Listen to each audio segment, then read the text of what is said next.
तर नमस्कार मित्रांनो, नवीन ब्लॉगमध्ये आपलं सहर्ष स्वागत आहे. तर आज 10 वाजलेले. भाई आज आपल्या मोबाईलचा प्रॉब्लेम झाला म्हणून जरा आपल्याला वेळ नाही भेटला आणि आता मी मेडिकलमध्ये बघा कसे गप्पा मारत बसलेत. म्हणलं आपण पण मेडिकलमध्ये जाऊ. मी मेडिकलमध्ये गेलो आणि बहीण आतमध्ये गेली आणि तर मामा ट्रेडिंग करत होता. मला सांगत होतं पण मला काही कळतच नव्हतं. 11:30 वाजता आपली गँग आली टाइमपास करायला. मग मला जरा डोकं दुखायला लागलं. 12:15 वाजले आणि आपण इथं चहा पित होतो कारण की सर्दी झाल्यामुळे मला चहा आवडतो.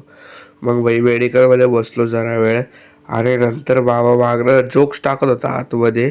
मला म्हणलं बाहेर मिनटं मेडिकलमध्येच थांब. मग नेहमीसारखं आपण गेलो पवायला. घरी आल्यानंतर असं काय होतं, डोंगरावर चढली आणि पडली. मग नंतर जेवण करत होतो आणि तिकडं हे बघा यांचा टाइमपास चालू होता, ठसका उठलेला अचानक.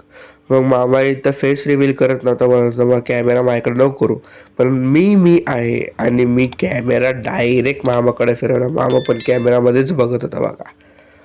आणि मामाने आम्हा बहिणीचं घर तोडलं. बहीण डायरेक्ट उठली आणि गाडी फेकत होते म्हणून मी किती कट केलं.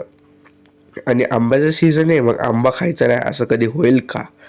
परत आलो मेडिकलमध्ये. भाई आज परत माझं थोडंसं नॉर्मली डोकं दुखत होतं आणि जरा नाक माझं जरा चुरचुरत होतं. मग नंतर आपला प्लॅन होता मंदिरावर जायचा आणि इथं बारक्या पोरांना म्हणजे जस्ट आपण खेळायचं. परत घरी आले की आपला रिमोट कंट्रोल कार माझ्या हातात आला आणि मी खेळत बसलो. आता रात्रीचे 7:58 झाले. त्याने लाईट गेली, त्यांनी चहा खारीचा बेत झाला.